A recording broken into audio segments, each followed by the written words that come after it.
오늘 저는 여러분과 함께 하나님을 욕되게 하는 죄라는 제목으로 말씀을 나누겠습니다. 열왕기하 2장 23절로 25절에 보면 엘리야의 제자가 되어 선지의 후계를 이은 엘리사가 북이스라엘의 우상도시 베델로 지나가고 있었습니다. 이스라엘은 솔로몬이 우상 숭배한 결과로 진노를 받아서 그 후대에 북이스라엘과 남유다로 갈라졌습니다.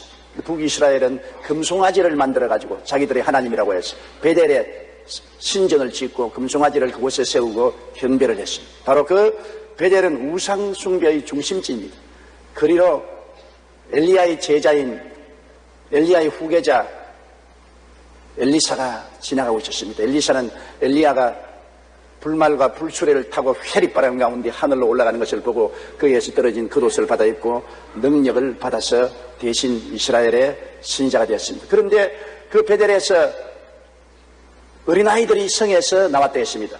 이 어린아이들이라는 것은 히브리어로는 10대에서 30대까지 이르는 청소년들을 말합니다. 그냥 어린 애기들이 아닙니다. 초등학교 학생들 같은 어린 애기가 아닌 것입니다. 10대에서 30대에 이르는 청소년들이 떼를 지어 나와서 엘리사를 보고 대머리 너도 올라가라, 대머리 너도 올라가라. 꼭 나보고 하는 말 같아요.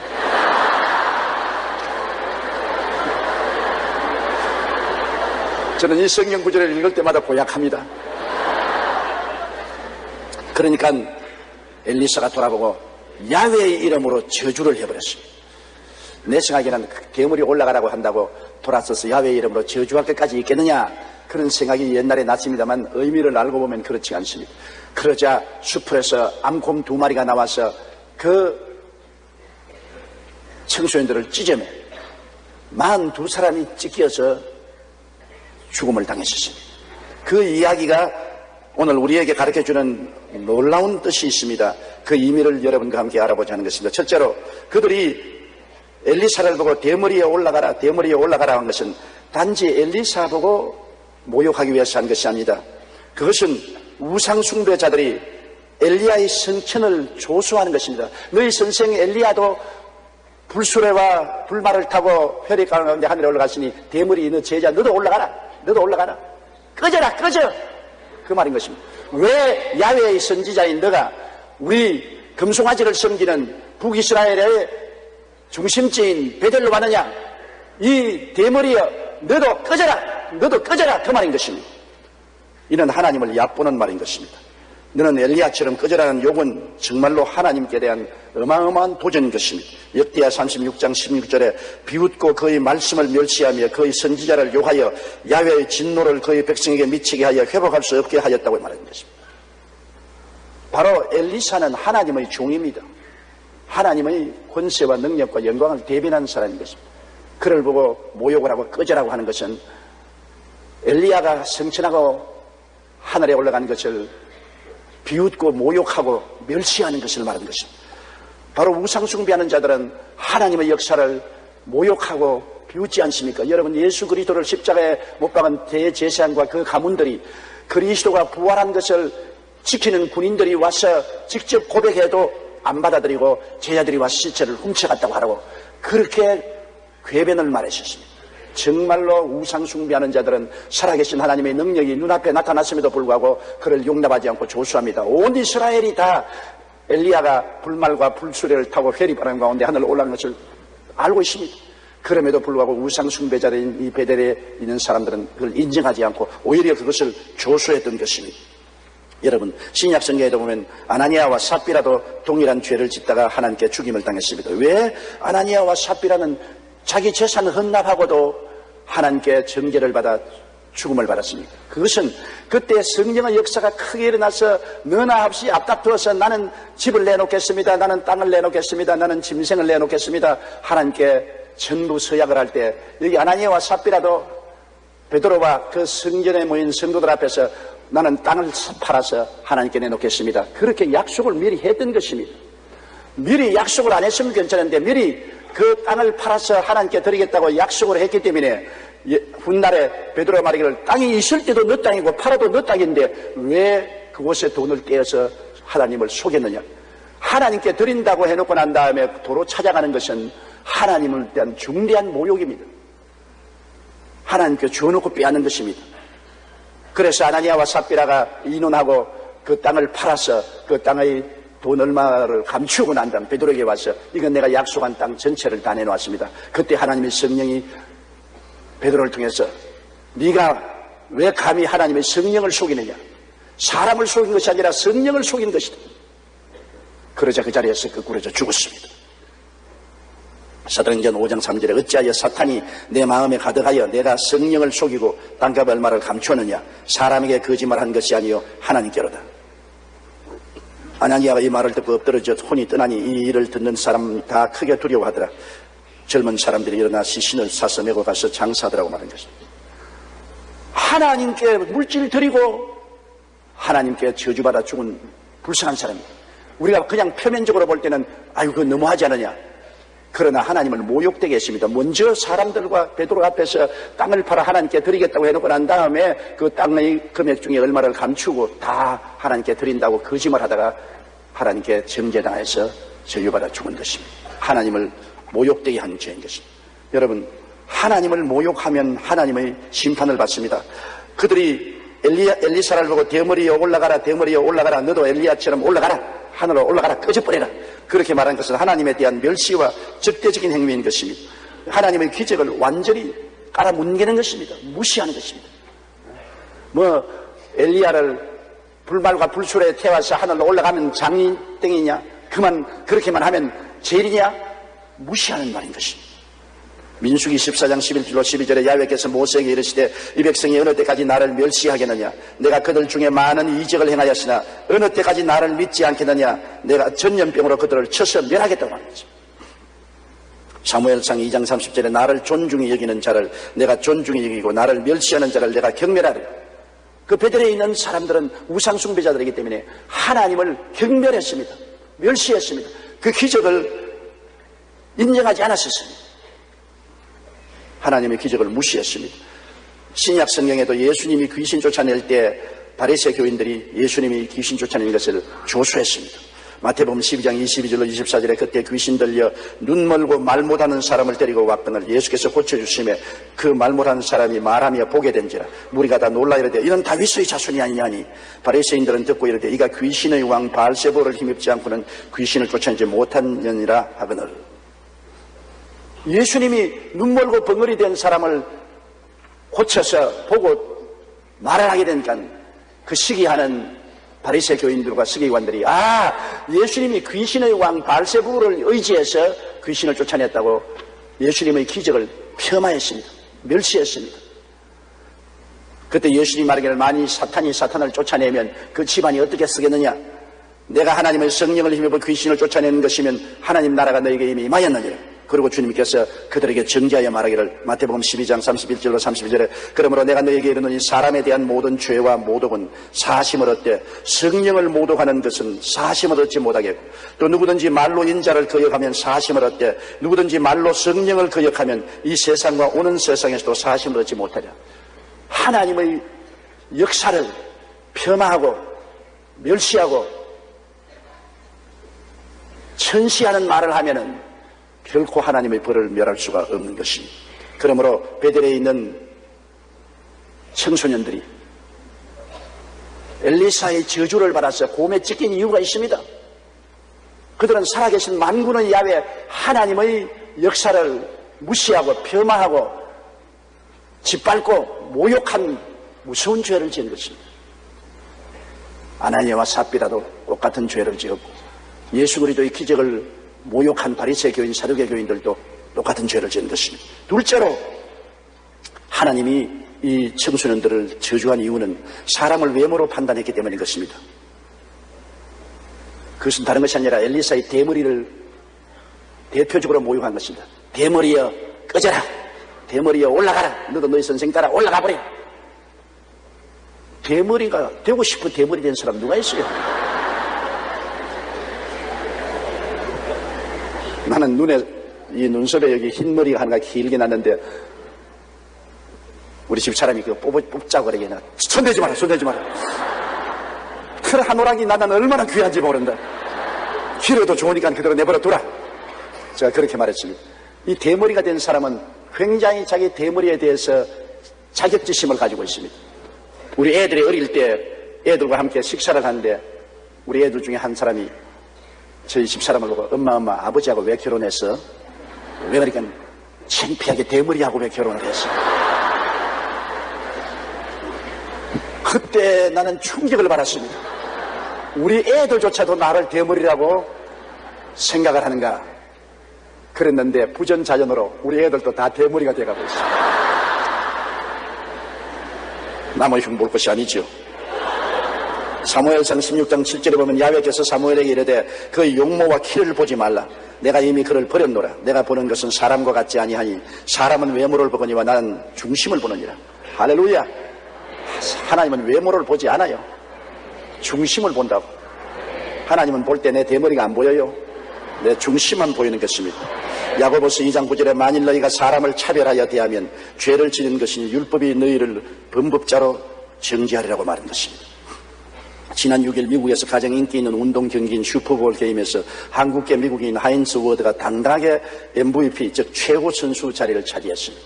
굉장히 미국의 매스컴을 타고 한국 매스컴도 끊임없이 그에 대해서 이야기를 했습니다. 그는 수상 소감을 말하면서 지금 이 자리에 서게 된 것은 모두 어머니 덕분이라고 했습니다. 그 어머니는 한국인입니다.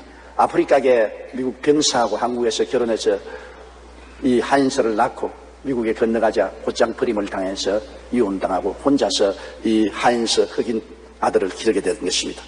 그런데 이 아들을 기르기 위해서 혼자 접시 닦고 호텔 청소하고 식료품 가게 점원들을 하면서 영어를 잘 모르기 때문에 천한 직업은 다하며 하루 16시간씩 일했습니다.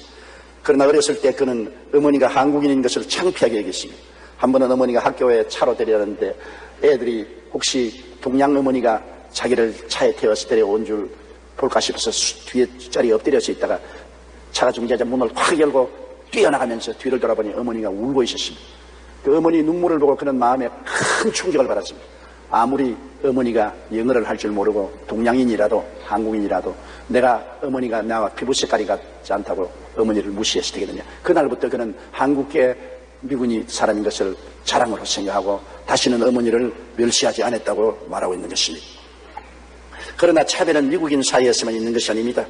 미국 백인들이 아프리카계 미국인을 차별하는데 그것만 있는 것이 아니라 한국인들도 피부색이 검다는 이유로 그를 따돌렸습니다. 그러나 워드는 인종적 차별과 피부색으로 인한 조롱에도 굴하지 않고 최선을 다했습니다. 몸집이 다른 선수에 비해 턱없이 왜소하지만 낙심하지 않고 오히려 더 열심히 연습을 하고 실력을 쌓아서 운동 못지않게 공부도 잘했습니다. 역대 풋볼 선수는 최고의 성적으로 조지아 대학을 졸업했습니다. 결국 이런 노력은 하인스 워드를 최고로 만들었고 워드는 지난 4년간 최고의 각종 기록을 남기며 정상의 자리에서 활약하다 마침내 슈퍼볼 대회에서 영예의 최우수 선수 MVP를 차지했습니다. 더 나아가 그는 올해 4월에 어머니의 나라인 한국의 어머니와 같이 자랑스럽게 방문하겠다고 말해서 우리 매스컴을 흥분하게 한 것입니다. 사람의 가치는 인종이나 피부색에 상관이 없습니다. 절대로 상관이 없습니다. 하나님이 당신의 형상과 모양대로 지으셨는데 왜 그 사람을 피부색으로 말미암아 차별하셨습니까? 하나님께서는 피부색에 관계없이 하나님이 원하신 사람에게 능력을 주시는 것입니다. 피부색이나 인종으로 차별하는 것은 하나님의 창조에 대한 모독입니다. 지금 우리나라는 단일 민족이 안 되어가고 있습니다. 왜냐하면 농촌에 가보십시오. 텔레비에 보니까 농촌 신부들의 50%가 필리핀, 월남, 태국 여성들이 가요. 한국 처녀들이 농촌에 안 있으려고 하고 다 떠나니까 농촌 총각들이 장가갈 때가 있어야죠. 그래서 필리핀, 인도네시아, 월남에 있는 아가씨들을, 태국에 있는 아가씨들을 데리고 와서 부인으로 삼았어요. 그들 자녀들은 코에이신이라고 합니다. 코리안 아이시안. 많은 어린이들이 한국말도 잘 못하고 자기 나라 말도 잘 못합니다. 이제는 그들이 우리와 똑같은 한국 시민입니다. 인종이나 언어나 피부를 가지고서 비평하는 것은 어리석게 짝이 없는 것입니다. 21세기에는 오늘날 나라의 국경도 없어지고 민족성도 사라져가고 있는 것입니다. 그러므로 더구나 하나님이 만든 인종과 피부색을 우리가 비평하는 것은 하나님을 비평하는 것입니다. 어떠한 외모를 가진 사람이라도 하나님은 사랑하시는 것입니다. 여러분 같이 생긴 사람은 과거에 살은 모든 인류 중에 한 사람도 없었고 지금 이 세상 60억 인구 가운데 여러분과 같이 생긴 사람은 한 사람도 없고 장차 태어날 사람 중에 여러분과 같은 사람은 한 사람도 없어요. 여러분은 유일무이하게 이 우주 역사상 하나로밖에 태어나지 않았습니다. 그러니 얼마나 귀합니까? 종류가 하나밖에 없어요. 여러분이 죽으면 멸종입니다. 여러분과 같이 생긴 사람은 멸종이요. 그러므로 하나님이 여러분을 얼마나 관심 있고 주의 깊게 만들었다는 것을 알고 여러분이 어떻게 만들어졌든지 하나님을 자랑해야 되는 것입니다. 올해 43살을 먹는 송명희 시인은 장애를 축복으로 받아들이고 하나님의 큰 사랑과 공평하심을 감사 찬양했습니다. 여러분, 송명희 시인이 나라는 찬양으로 잘 알려진 시를 지었습니다. 그 시인은 태어날 때 의사의 실수로 뇌를 다쳐 중증 장애를 입었습니다. 의사가 뇌를 집게로 잘못 건드리는 바람에 신체의 움직임을 조절하는 손해가 손상되어 평생 제대로 몸을 가늠할 수 없는 불구자가 되었습니다. 그리고 아주 가난한 집에 태어나서 자랄 때 분유조차 올바르게 충분히 먹을 수 없는 그런 처지에서 태어났습니다. 자라면서 송명희 시인은 자신의 처지에 절망해서 자살을 기도하기도 했습니다. 그러나 17살 때 죽더라도 나를 뇌성마비 장애인으로 세상에 나오게 하신 하나님의 뜻이나 알고 죽자. 그래서 결사적으로 그는 하나님께 매달려 하루에 몇 시간씩 하나님 왜 나를 장애인으로 세상에 태어나게 했습니까? 왜 이랬습니까? 기도하는 중에 하나님을 만나게 되고 하나님의 음성을 듣고 거듭나게 되었습니다. 그 이후로 그는 하루에 5시간씩 기도하고 성경을 30회 통독했습니다. 송명희 시인이 거듭난 후 하나님의 사랑에 감격해서 지은 시 중에 나라는 시가 있는데 많은 사람들에게 용기를 주었습니다. 저도 이 나라는 시를 읽고 굉장한 감동을 받았습니다. 나 가진 재물 없으나, 나 남이 가진 지식 없으나, 나 남에게 있는 건강 있지 않으나, 나 남이 없는 것 있으니, 나 남이 못 본 것을 보았고, 나 남이 듣지 못한 음성 들었네. 나 남이 받지 못한 사랑받았고, 나 남이 모르는 것 깨달았네. 나 남이 가진 것, 나 없지만 공평하신 하나님이 나 남이 없는 것 갖게 하셨네. 여러분, 송명희 시인은 휠체어에 몸을 싣고 지금까지 1500회 이상 국내 집회에 나갔고 자신의 몸 하나 가누지 못하면서 25권의 책을 내고 100곡이 넘는 노래 가사를 지었습니다. 송명희 시인 같은 분은 이 우주 가운데 오직 한 분밖에 없는데 그렇게 온몸이 이그러지고 불구자가 되어 있어도 하나님은 그에게 우리보다 더 놀라운 하나님의 은혜를 받고 음성을 듣고 계시를 주어서 놀라운 사역을 하는 것입니다. 여러분은 몰라도 송명희 시인은 오늘 저도 알고서 여러분에게 설교하고 있지 않습니다. 하나님은 공평하신 하나님이신 것입니다. 현재 그는 건강이 악화되어 혼자 힘으로 휠체어 타지 못합니다. 1997년부터 거의 전신마비가 되어 컴퓨터 자판 하나를 찍는데 어떤 때는 30분이 넘게 걸리기도 합니다. 그러나 이런 상황에도 어려우면 어려울수록 공평하신 하나님의 사랑이 가슴에 사무친다.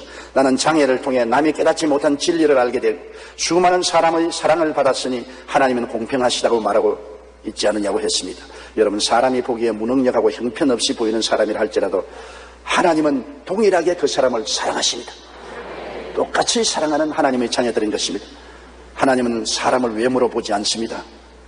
우리가 사람을 외모로 보고 판단하는 것은 하나님에 대한 모욕이요, 하나님을 비평하는 것입니다. 베델에 있는 젊은이들이 엘리사를 보고 대머리 올라가라는 것은 하나님에 대한 굉장한 모독입니다. 하나님이 필요해서 엘리사를 대머리로 만드는 거예요. 엘리사를 요구하는 것은 하나님의 솜씨를 요구하는 것이고 하나님의 권위를 모욕하는 것이고 하나님이 굉장히 노했던 것입니다. 외모는 일시적인 것이요 마음이 영원한 것이라는 것을 잊지 마십시오. 부자와 나사로 보십시오. 부자는 베옷과 자색 옷을 입고 매일같이 연락했습니다. 그러나 거지 나사로는 그 대문가에 쭈그리고 앉아서 떨어진 밥상에 부추러기를 먹고 개들과 함께 잤습니다. 외모로 볼 때 부자가 얼마나 영화롭습니까? 거지 나사로가 얼마나 비천한 인간입니까? 그러나 인생은 외모로 결정지는 건 아닙니다. 부자는 속이 비었고 거지 나사로의 속에는 하나님이 계셨습니다. 그들은 둘 똑같이 죽었어요. 거지 나사로는 천사에게 받들려 아브라함의 품 낙원에 들어가고 부자는 죽어 음부의 불꽃 가운데 들어갔습니다. 하나님은 이 세상에 사람의 외모를 취하여서 영원한 운명을 결정하지 않습니다. 우리 속에 무엇이 있는가, 그것이 가장 중요한 것입니다. 우리도 사람을 외모로 판단하지 마십시오. 속에 무엇이 있는가를 보아야 되는 것입니다. 우리가 즐겨 부르는 복음성가 중에 세상에서 방황할 때라는 노래가 있지 않습니까? 이 찬송은 무명의 사형수가 남긴 글에 안철호 씨가 곡을 붙여 만든 것입니다. 사형수의 신앙 고백입니다. 그는 비록 사형수였지만 예수 그리스도를 만나고 마음이 변화됐습니다. 외모로는 사형수입니다. 남의 생명을 빼앗은 사람입니다. 변화받았습니다. 예수를 모시고 난 다음 사형수의 옷을 입고 있으나 속에는 보배로운 예수님이 계셨습니다. 많은 사람 찾아와서 나의 친구가 되어도 병든 몸과 상한 마음 위로받지 못했다고. 예수여, 이 죄인을 불쌍히 여기옵소서. 의지할 곳 없는 이 몸 위로받기 원합니다. 이 죄인의 애통함을 예수께서 들으셨네. 못자국난 사랑의 손 나를 어루만지셨네. 내 주여, 이 죄인이 다시 눈물 흘립니다. 오, 내 주여, 나 이제 아무 걱정 없어요. 내 모든 죄 무거운 짐 이젠 모두 다 벗었네. 우리 주님 예수께서 나와 함께 계신다고. 내 주여, 이 죄인이 무한 감사드립니다. 나의 몸과 영혼까지 주를 위해 바칩니다.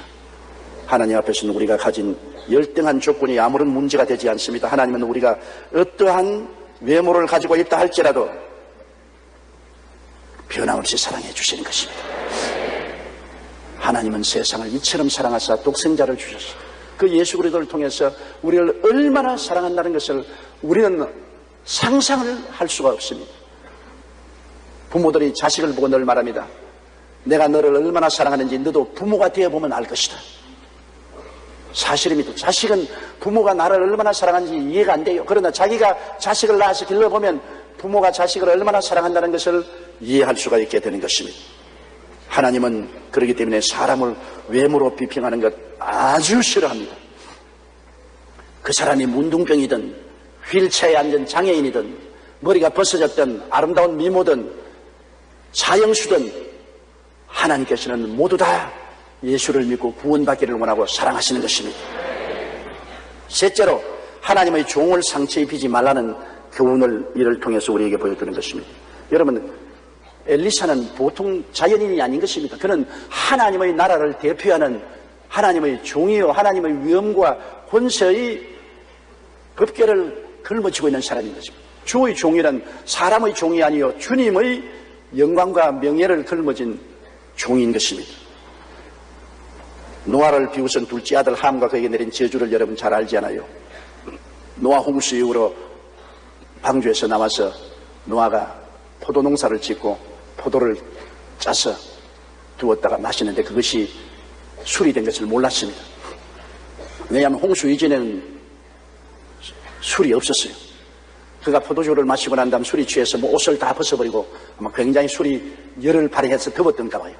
아니 내복도 다 벗고 내의도 다 벗어버리고 큰 대자로 들어 누워서 자고 있으니까 그 둘째 아들 함이 들어가서 보고 뛰어나와서 형들에게 샘과 야벨에게 야야야 큰 구경거리 생겼다. 아버지가 벌거벗고 큰 대자로 들어놓는데 본전까지 다 드러내놓아.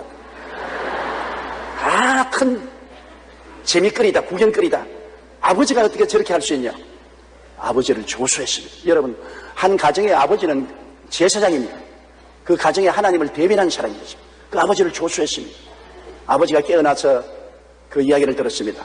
아버지가 깨어나기 전에 셈과 야벳은 아버지 옷을 들고서 아버지 나체를 안 보려고 뒷걸음질 쳐 들어가서 아버지의 몸을 덮고 난 다음 나왔습니다. 그러니까 아버지가 깨어나서 하나님 앞에서 셈의 하나님을 찬미할지로다.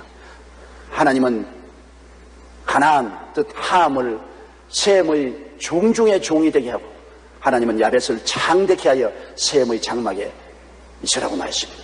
바로 이것은 노아의 입을 통해서 하나님이 말씀한 것입니다. 가정의 제사장인 그 아버지를 모욕한 죄로 말미암아 함은 셈의 종 중의 종이 되고 야벳의 종이 되었습니다. 얼마나 비극적인 일인 것입니까? 우리가 모세를 비난한 아론과 미리암과 하나님의 진노를 또 보아야 할 것입니다. 모세의 누이 아론은 모세하고 굉장히 가깝습니다. 모세가 갈대 상자에 어린 아기로서 담겨서 나일강에 버렸을 때 그를 끝까지 지켜서 바로의 공주의 청을 따라서 유모를 구할 때 자기 어머니를 유모로 데려온 사람이 바로 모세의 누이 미리암입니다. 그러므로 미리암은 모세에서는 생명의 은인이요 또 아론은 모세의 바로 위 형님인 것입니다. 그런데 그들이 광야를 지나올 때 모세가 구수 여자를 취해서 아내로 삼았습니다. 모세의 전처는 세상을 떴는지 안 떴는지 성경은 기록이 없습니다. 그건 모르겠어요. 제가 구스 여자를 취해서 아내로 삼았습니다. 이스라엘 여자를 취해서는 또 모르겠지만은 피부 색깔이 다른 구스 여자를 택해서 아내로 삼았기 때문에 미리암과 아론이 모세를 비난했습니다. 대중 앞에 서서 지만 선지자냐? 우리도 하나님의 묵시와 계시를 받는다. 지가 뭐라고 해서 이스라엘의 여자를 버려놓고 피부 색깔이 다른 구스 여자를 취해서 아내를 삼느냐? 왜 우리하고 인혼도 하지 않았냐? 비난했었습니다. 모세는 누굽니까? 미리암의 동생이기 전에, 아론의 동생이기 전에 하나님의 종입니다. 민수기 12장 1절로 2절에 모세가 구스 여자를 취하였더니 그 구스 여자를 취하였으므로 미리암과 아론이 모세를 비방하니라. 그들이 이르되 야훼께서 모세에만 말씀하느냐 우리와도 말씀하지 아니하시느냐 하며 야훼께서 이 말을 들으셨더라. 민수기 12장 8절에 하나님께서 말씀하기를 모세 그와는 내가 대면하여 명백히 말하고 은밀한 말로 하지 아니하며 그는 또 야훼의 형상을 보거늘 너희가 어찌하여 내 종 모세 비방하기를 두려워하지 않느냐. 그리고 모세와 아론과 미리암이 함께 하나님의 회막 앞에서 만났는데 회막에서 하나님 구름이 떠나가고 하나님이 아론과 미리암을 미워하시고 미리암을 저주해버렸습니다. 민수기 12장 10절에 구름이 장막 위에서 떠나갔고 미리암은 나병에 걸려 눈과 같더라. 아론이 미리암을 본 적 나병에 걸렸더라. 문둥이가 되어버렸어요. 문둥이는 하나님의 저주를 받은 병인 것입니다. 천령에 걸렸습니다. 그래서 아론이 모세에게 주여 미리암이 문둥이가 걸려서 코가 다 문드러지고 손가락 발가락이 다 떨어져 나가고 비참하게 돼서 죽으면 어떻게 하겠습니까? 죄를 용서해달라고. 모세가 하나님 앞에 누님을 용서해주고 불쌍히 여겨달라고 간구하니까 하나님이 민수기 12장 14절에 그의 아버지가 그의 얼굴에 침을 뱉었을지라도 그가 이래 동안 부끄러워하지 않겠느냐. 그런즉 그를 진영 밖에 이래 동안 가두고 그 후에 들어오게 하라. 하나님이 그를 이래 동안 진 밖에서 회개하고 돌아오도록 기회를 주고 그를 고쳐서 건강하게 만들어주는 것입니다. 여러분, 하나님의 종은 하나님의 위엄과 능력과 권세를 대변한 사람입니다. 자연인이 아닌 것입니다. 그러므로 하나님의 종에 대한 모욕은 바로 하나님에 대한 모욕이 되고 하나님의 종을 공격하는 것은 하나님을 공격하는 것이 되고 마는 것입니다. 우리가 성경에 보면 기름 부음 받은 자에 대한 사울과 다윗의 태도를 보십시오. 사울도 기름 부어 왕이 되었고 다윗도 하나님이 기름 부은 자인 것입니다. 그러나 사울 왕은 하나님의 기름 부으심을 받은 다윗을 끝까지 죽이려고 했습니다. 사무엘상 19장 1절에 사울이 그의 아들 요나단과 그의 모든 신하에게 다윗을 죽이라 말하였습니다. 끝까지 다윗을 따라다니면서 죽이려고 했습니다. 기름 부은 받은 자를 죽이려고 했었습니다. 그러나 다윗은 타락한 하나님의 종이지만 사울을 죽이지 않았습니다. 두 번이나 하나님이 죽이라고 아예 손앞에 갖다 줘도 하나님의 기름 부은 자는 난 타락을 했어도 하나님이 손대지 나는 손 안 대겠다고 다윗은 절대 손대지 않았습니다. 엔게디 광야의 황무지 굴 속에 다윗과 그 부하들이 숨어 있는데 다윗을 잡으러 대군대를 끌고 오던 사울왕이 그 굴 앞에 와서 신하들을 다두고서 굴에 대변보러 들어왔습니다. 그런데 다윗하고 신하들이 저 굴 깊숙한 데 숨어 있는데 이 사울이 와서 앉아가 허리 바지 다 내리고 응가를 합니다. 그럼 다윗의 손에서 날 잡아 죽이시오 하고 들어온 겁니다. 그래도 다윗이 어떻게 했습니까? 사무엘상 24절 10절에 내가 왕을 아껴 말하기를 나는 내 손을 들어 내 주를 해하지 아니하리니 그는 야훼의 기름 부음을 받은 자이기 때문이라 하였나이다. 안 죽였습니다. 그 옷자락만 자르고 안 죽였습니다. 하나님이 사울 죽이라고 바로 눈앞에 갖다 놨는데도 하나님의 기름 부은 자는 하나님이 직접 손을 대어서 치면 몰라도 나는 손 안 대겠다. 내가 하나님의 기름 부은 자, 하나님의 종이었던 자에게 죽임으로 범죄하지 않겠다고 다윗은 했습니다. 그것은 사울을 존경해서 그런 게 아니라 하나님을 존경해서 그런 거죠. 지금은 타락했지만 그래도 과거에 하나님이 선택한 분이기 때문에 하나님을 존경해서 손 안 대겠다는 것입니다. 두 번째는 기브야 광야 하길라산 길가에 사울이 진을 쳤을 때 밤이 되니 진영 가운데 누워서 자고 주변에 군인들이 꽉 둘러진 채인데 다윗과 아비새가 내려가 보니 전부 다 깊이 잠이 든지라 아비새가 말하기를 내가 가서 단칼에 그를 땅에 꽂아버리겠다니까 다윗이 말했어. 아니라 그 창과 물병만 가지고 가자. 다윗이 아비새에게 이르되 죽이지 말라. 누구든지 손을 들어 야훼의 기름 부은 자를 치면 죄가 없겠느냐 하고, 다윗이 또 이르되 야훼께서 살아계심을 두고 맹세하노니 야훼께서 그를 치시리니 혹은 죽을 날이 이르거나 또는 전쟁에 나가서 망하리라. 내가 손을 들어 야훼의 기름 부은 자를 치는 것을 야훼께서 금하시나니 너는 그의 머리 곁에 있는 창과 물병만 가지고 가자. 끝까지 다윗은 사울 하나님의 기름 부음 바라기 때문에 손을 대지 않았습니다. 그 결과로 다윗을 죽이려고 따라다니던 사울은 블레셋과 전쟁에서 그 일가족이 다 전멸당했습니다. 폐가 망신하고, 다윗은 승승장구하여 오늘날까지 우리가 그를 존경하는 예수 그리스도의 혈통으로서 조상이 된 것입니다. 하나님의 기름 부은 자에게 손대면 안 됩니다, 여러분. 하나님의 기름 부은 자가 잘못하면 하나님께 맡겨버려야 되는 것입니다. 하나님 소관이지 우리 소관이 아닙니다. 이 면에 있어서 우리는 사울을 따르는 사람이 너무나 많습니다. 하나님의 기름 부은 자를 마음대로 욕하고 발길로 차고 때리고 짓밟습니다. 그것은 결국 자기와 자기 자손들과 가족들에게 화를 자초하는 것입니다. 다윗과 같은 태도가 얼마나 아름답습니까? 하나님이 죽여라고 갖다 놓아도 그는 손을 들어 하나님의 기름 부은 자를 앉힌 것은 그가 사울이 사랑스러워서 그런 것이 아니라 하나님을 존경하기 때문에 그런 것입니다. 하나님을 존경하고 두려워했기 때문에 하나님이 다윗을 보고 내 마음에 꼭 합당한 자라고 말한 것입니다. 왜 엘리사가 이 어린아이들을 저주했습니까? 엘리사가 저주한 것이 아니라 야훼의 이름으로 저주했으니 하나님이 저주한 것입니다. 이 10대에서 30대까지 이르는 어린아이들입니다. 히브리어는 나르라고 하는데 청소년에게서 청년까지 광범위하게 사용하는 말인데요. 그들이 하나님의 종에 대해서 위협을 가했습니다. 여러분, 베델성에서 42명이 암코비가 찍혔다니까 숫자로 말하면 5, 60명이 청소년들이 때를 지어서 테러를 하러 나옵니다. 바로 하나님의 종을 향해서 우상숭배하는 동리에서 이놈 죽여버리라. 너도 꺼져라 하면서 나오니까 생명의 위협을 느낀 것입니다. 주의 종에게 생명의 위협을 가했습니다. 개인적인 인격 모독이라기보다는 하나님의 선지자에 대한 직분과 사역을 모독하는 일에 많은 이들이 무리지어 모의하고 가담하여 하나님의 권위에 도전하는 처사를 했습니다. 그렇기 때문에 이 엘리사를 위협하고 그를 꺼지라고 아마 손에 몽둥이를 들고 나왔는지도 모릅니다. 때를 지어 나오니까 굉장한 생명의 위협을 느꼈습니다. 한두 사람도 아닙니다. 청소년들 5, 60명이 때를 지어서 화음을 치며 꺼져라 하고 나오니까 생명의 위협을 느끼지 않겠습니까? 이것은 엘리사 혼자만 생명의 위협을 느낀 것이 아니라 하나님에 대한 직분과 사역을 모독하는 것입니다. 하나님의 권위에 대한 도전인 것입니다. 그렇기 때문에 하나님이 엘리사를 통해서 그들을 저주해버렸습니다.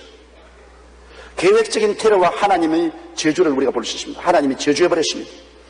레위기 26장 21절로 22절에 너희가 나를 거슬려 내게 청종하지 아니할진대 내가 너희의 죄대로 너희에게 7배나 더 재앙을 내릴 것이라. 내가 들짐승을 너희 중에 보내리니 그것들이 너희의 자녀를 움키고 너희 가축을 멸하며 너희의 수요를 줄이리니 너희 길들이 황폐하리라.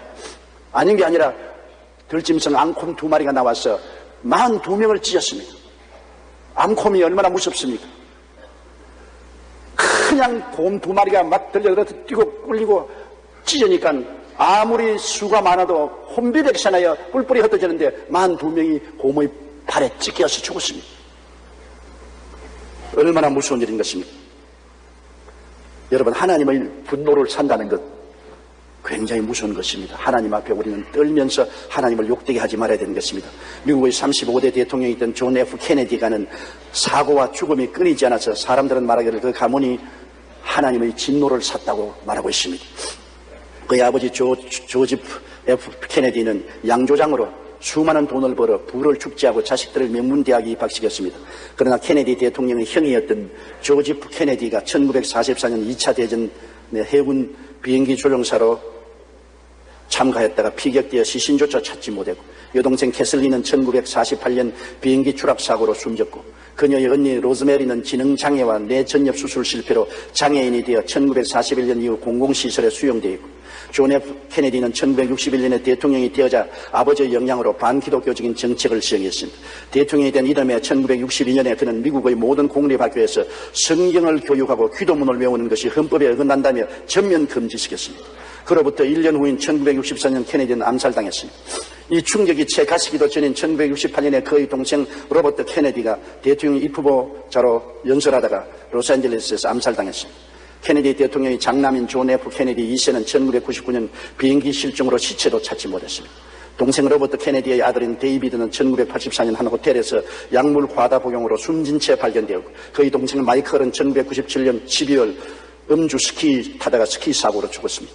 이처럼 가문의 저주가 계속되자 양조장을 했던 케네디의 아버지 조지 F 케네디는 내가 수십 년 동안 술을 만들어 그 술로 인해 많은 사람들의 가정을 파괴하고 사랑과 안정을 빼앗았더니 이제 그 보응을 받는구나 하고 탄식했습니다. 많은 사람들을 타락의 길로 밀어넣은 양조장사였고 기독교 교육을 법적으로 금지한 케네디의 정책 등이 하나님을 욕되게 한 일들로 인하여 가문이 하나님의 진노를 산 것입니다. 여러분, 하나님께서는 모든 것을 보고 계십니다. 하나님을 욕되게 하는 죄를 지으면 금방은 잘 되는 것 같지만 반드시 하나님의 심판이 임한다는 것을 알아야 되는 것입니다. 많은 사람들이 하나님을 욕되게 하고도 태연자격하게 부끄럽지 않게 낯두껍게 삽니다. 그러나 하나님의 자녀들이 하나님을 의식 무의식 중에 모욕하는 것을 하나님은 가만 내버려 두지 않습니다. 하나님을 욕되게 하고 평안할 수가 없습니다. 반드시 금세와 내세 하나님의 심판을 받게 되는 것입니다. 그러므로 오늘 엘리사가 체험한 베델의 사건은 두고두고 우리에게 경계가 되고 우리의 신앙의 올바른 안내가 되기를 바람하지 않습니다. 다 같이 고개 숙여 기도하겠습니다. 하나님 우리 아버지여, 하나님 아버지의 영광을 우리는 감사하고 찬미하며 하나님을 떨림으로 섬기게 도와주시옵소서. 사람들은 하나님을 너무나 만만히 보고 무시하고 모욕을 할 때가 많습니다. 하나님의 행하시는 모든 일을 경탄하고 떨림으로 경배하고 감사하고 찬미하며 믿고 따라 나가게 하여 주시옵소서.